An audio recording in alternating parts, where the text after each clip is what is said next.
নামাজ ধরলাম, সুবহানাল্লাহ জিকির বললাম, আদমে করে খুদা অস্বীকার করলাম, ইবলিসের লোকে বন্ধুত্ব করলাম। এখন বিশ্বের আলেম হলো না কয়েক নামাজ কি লাগতো না? আল্লাহ কই লাগবো তো, মানুষ ভালোবাসতে লাগবো। জুম্মা নামাজে দোয়া করছো কার লাগিয়া?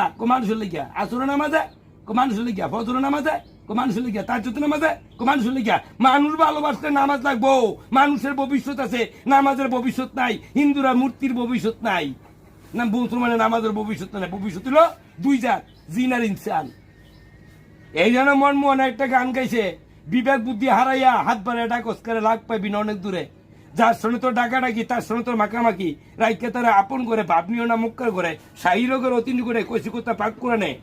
মানুষ কিয়া করো না খুদার ভাব না, তোমরা রয়েছি ভাব না।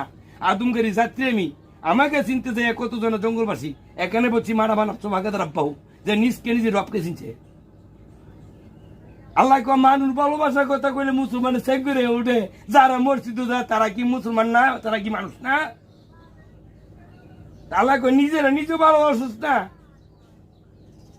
নামাজ ভালোবাসতে বালা, নামাজের খুরাই নাই।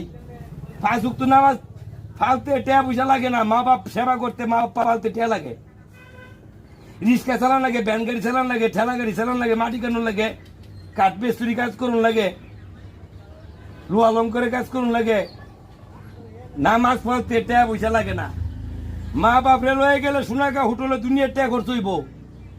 নামাজ যদি 1000 ওয়াক্ত লয়ে যান, একটা খরচ হইতো নাকি? নামাজের খুরাই নাই।